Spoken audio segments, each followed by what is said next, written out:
What's up, YouTube? We're going to jump straight into this because it's a long fight. Let's learn how to tank Rag 10 Heroic.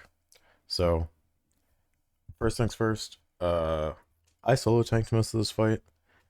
You probably can too. It's mostly just about knowing when to use your CDs rather than like your gear or anything like that.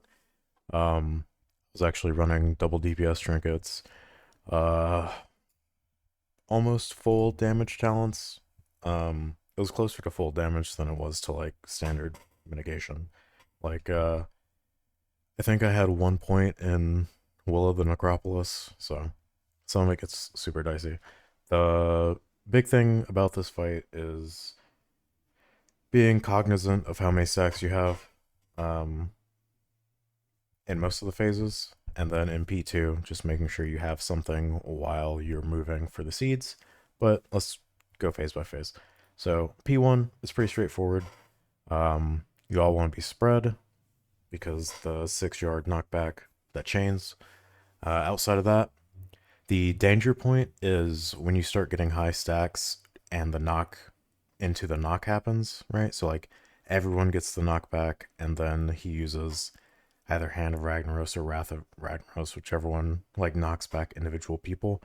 If your healers get double knocked and you have high stacks, you need to have something. You're probably going to die. My healers sometimes tell me. Other times, I just have to see it in my health bar. So, just be aware of that. So, the damage starts to ramp up around 10 stacks. That's when I normally start popping stuff. You can pop Vamp Blood right off the bat, like as soon as the fight starts. There's not too much value in this, though. I mean, why not, right? But, like, you're not really taking damage at the start of the fight. But normally, we'll just go through my rotation that I used on this pull. Normally, I go Vamp Blood into AMS into IBF. And then I normally have my Bone Shield come up around. Yeah, it looks like I just used it. So around 11, 12 stacks. So I guess like Vamp Blood, Bone Shield, AMS, IBF. And then hopefully your Vamp Blood's back up or about to be coming up. You can also use your Empower Rune weapon if you want here. That just makes it extra safe because let's see how many stacks I get to on this pull. So right now I'm at 16. I think I actually get to 17. This is one of our slower P1 pushes for sure. So I get to 16 stacks. This is a lot of damage. Make sure your healers are healing you here because once he submerges now, you can't heal yourself, really. Like, you can death strike these ads once you get to them, but if they have shitty spawns, then you're just rotting, right? So, I normally just go for the largest clump, try and DPS them. I try to save my death grip as much as possible for if, like, one of the ads gets through. But that's pretty standard. Go to where your red leader tells you to go. Kill ads. If he assigns, if he tells you when to use your CC, use it there. Otherwise, try and use it as late as possible. So for P2, this phase is pretty straightforward. This is actually one of the few phases where we consistently tank swapped, just because we found that the damage during the movement part, it was overwhelming for our healers to have me like solo tank this and have seeds go out. So everyone moves as a unit. We have to go further here because sometimes the seeds get sent early, sometimes they get sent late. And so we taunt swap now, even though I'm only at 2 stacks, because I do a lot of damage to these ads.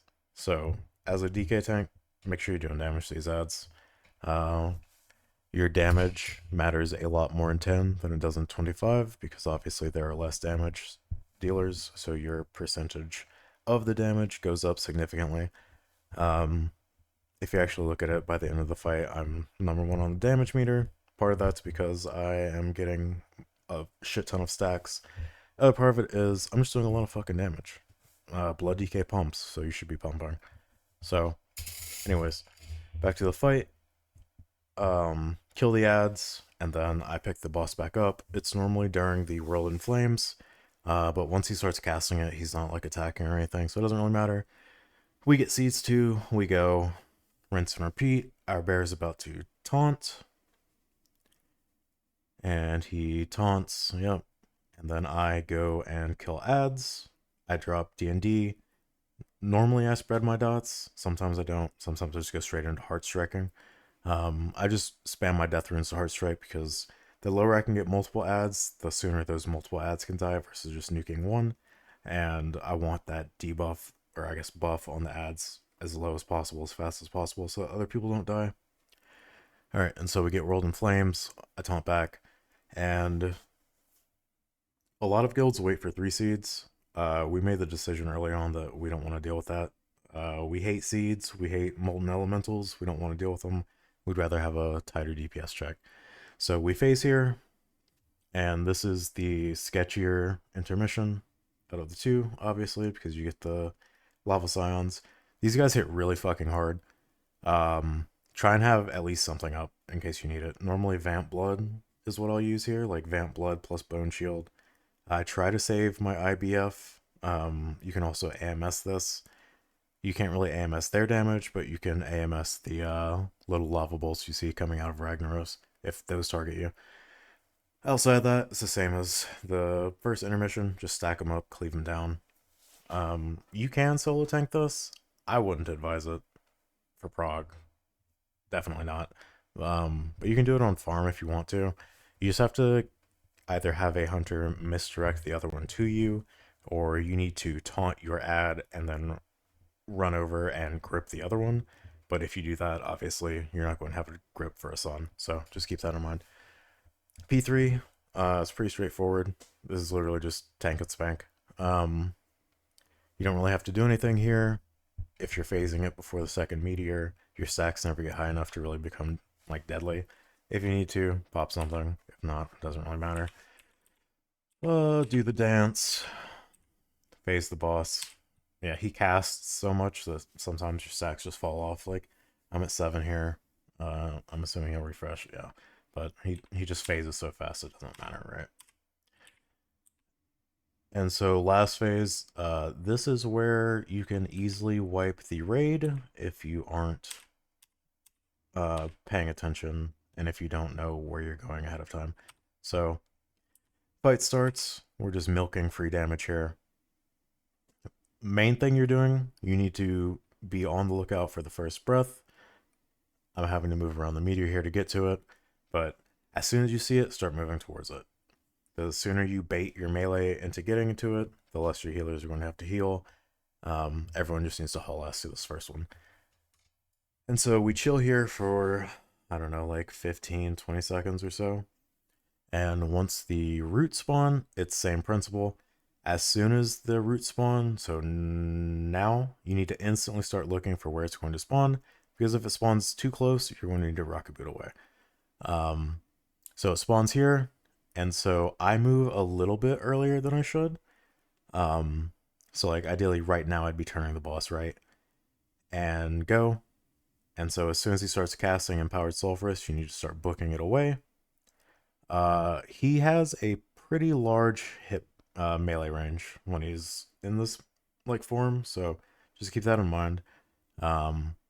We had a decent amount of pulls where like he would melee me right as he gets stunned, and it's just because I moved too slow. So make sure you start turning him towards the root so that you're closer to the root. Like a second and a half before he starts casting, and then make sure as soon as he starts casting, you just book it. And so after that first root, he gets stunned, you pump the boss. Try and save your DPS CDs here. I don't, I just send them. But if you're really being optimal, you'd want to use your dancing rune weapon and shit now while he's stunned and taking 50% more damage to help kill the boss faster. We get really good spawns here, but same principle, get to the breath. And you're just big chilling, and then you're going to get another root in 15. So I'm at 10 stacks here. I'm starting to feel a little sketched out. Sometimes you can get your stacks to reset, just depending on trap timers and like how far you kite them into the trap. But sometimes you just don't get resets. And so if you solo tank it, be cognizant of that. Make sure you have CDs allotted if you need it. Make sure you use externals if you need it. All right, and so here's the next routes. We're gonna see at the very end of the fight that these dread flames can seriously fuck you. But I have to rocket boot here because I don't feel safe. I don't want to wipe us. I just gotta get to the point where he's going to get drug into the root, and then you get back into the breath. Watch for the swirl. If this happens to you, you need to say something if no one's saying anything. We almost wipe here. So that is the dread flame coming in. We don't have our soaker clearing it. And what happens is all of us get dread flame, and it is super cringe, and it hits really hard. Look at our raid's health, just dropping. This is a 30-second dot. I almost die later on because I have this taking on me as well as like stacks and so on. So just be aware of the dread flame swirls, and don't stand on those. All right, and so we get a third or fourth breath. Yeah, fourth in the dread flames. So our kill condition is this boss needs to die before the one we're on now despawns. They spawn every 45 seconds. They despawn every 90. So you can stay in two before you have to go to a new one. And so we're waiting on the entangling, and look where it spawns, in the dread flame. And so here's what we're going to have to do here. We're going to have to taunt swap. And so how this works is boss starts casting, I run far as fuck away, and you can't really see him, but behind the boss right now is our bear, and our bear is going to be running not as far away. He's still going to be in taunt range, and he's just going to be waiting for my call. So like 3, 2, 1, taunt, and the boss is about to die, but we have 4 seconds left on Empower Sulphurous, and so the boss would start moving towards our feral. 3, 2, 1, I'd taunt the boss back. He'd start coming to me, and Empower Sulphurous would fall off, and then we'd have to get back to the breath. Just try and keep that in your head as an option, because sometimes you get really shitty entangling routes like that. But yeah, GG. Like and subscribe if it helped you. If not, unlucky. That was a waste of time, right? But yeah, GG.